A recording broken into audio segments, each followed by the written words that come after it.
ఓం గం గణపతయే నమః. జ్ఞానక్షం యూట్యూబ్ ప్రేక్షకులందరికీ కూడా స్వాగతం. ఆకర్షణ శక్తి అనేటువంటిది మీకు ఇమిడి ఉండేటువంటి ఒక యంత్ర రహస్యము. అది రక్ష రూపంలో తయారు చేసి మీరు ధరించేటువంటి ఉపాయము, పరిహారం ఇప్పుడు నేను మీకు తెలియజేస్తాను. ఇది అద్భుతంగా పనిచేస్తుందనమాట. దీనికి మీకు కావాల్సినటువంటిది భోజపత్రము. ఇది దగ్గరలో ఉండేటువంటి పూజా సామాగ్రి షాపుల్లో లభిస్తుంది. లేదు అనంటే గనక ఆన్‌లైన్‌లో లభిస్తాయి. మీరు కొనుక్కొని తెచ్చుకోవచ్చు. ఈ భోజపత్రం కావాలి. తర్వాత ఒక ఖాళీ తావీజ్ అనేటువంటిది కావాలి. అంటే మూత అనేటువంటిది వచ్చేస్తుందనమాట. లోపల అనేటువంటిది మనం ఇమిడిచి మళ్ళీ మూత పెట్టేటువంటి విధంగా ఉంటాయి ఖాళీ తావీజులు. ఇది కూడా పూజా సామాగ్రి షాపుల్లో లభిస్తాయి. లేదంటే ఆన్‌లైన్ ద్వారా మీరు ఆర్డర్ చేసి తెప్పించుకోవచ్చు. ఈ యొక్క 2 ముఖ్యమైనటువంటి ద్రవ్యాలనేటువంటివి మీ దగ్గర ఉండాలి. అయితే ఇది దేనికోసము అనంటే ఇప్పుడు నేను చెప్పబోయేటువంటి ఈ విధమైనటువంటి రక్ష మీరు తయారు చేసుకొని ధరించడం వలన ఆకర్షణ శక్తి అనేటువంటిది పెరుగుతుంది. ఇంటా బయట కూడా మీకు గౌరవం లేదు, విలువ లేదు, మర్యాద లేదు. అలాగే ఉద్యోగ రీత్యా, వ్యాపార రీత్యా మీకు ఎదుగుదల అనేటువంటిది లేదు. మీ యొక్క పనికి, మీ యొక్క కష్టానికి గుర్తింపు అనేటువంటిది లేదు. ఇటువంటి సమస్యలతో ఇబ్బంది పడేటువంటి వారికి ఈ యొక్క ఆకర్షణ శక్తి యొక్క సంబంధించినటువంటి ఈ యొక్క తావీజ్ మీరు తయారు చేసుకుని ధరించడం వలన అద్భుతంగా పనిచేస్తుంది. చాలా సులువు.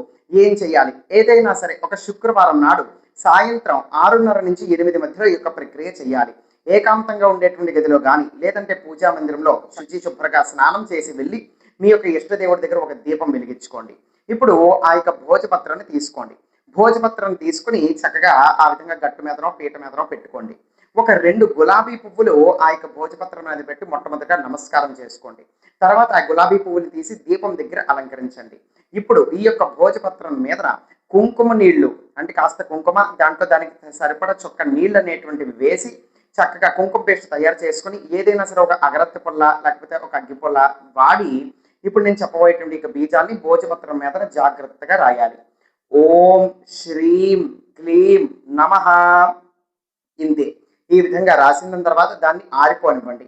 ఆరిపోయిన తర్వాత ఆ యొక్క భోజపత్రాన్ని చేతిలోకి తీసుకొని ఓం శ్రీం క్లీం నమః అని ఒక 54 సార్లు మీరు జపం చేయండి. జపం చేసిన తర్వాత ఇప్పుడు ఈ యొక్క భోజపత్రం జాగ్రత్తగా చిన్నదిగా మడత పెట్టేసేయండి. చిన్నదిగా మడత పెట్టేసేసి ఈ యొక్క ఖాళీ తావీజ్ తీసుకుని అందులోకి ఇమిడిచి మూత పెట్టేసేయండి.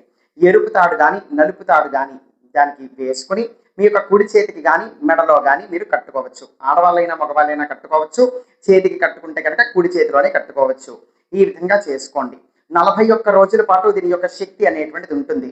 41 రోజులు పూర్తయిపోయిన తర్వాత ప్రవహించేటువంటి నదిలో కానీ చెరువులో కానీ సముద్రంలో కానీ పారవేసేసి మళ్ళీ ఏదైనా శుక్రవారం నాడు ఇదే విధంగా కొత్తది మీరు ధరించవచ్చు. అన్ని చోట్ల కూడా మీకు ఆకర్షణ శక్తి అనేటువంటిది పెరుగుతుంది. గుర్తింపు అనేటువంటిది ఉంటుంది.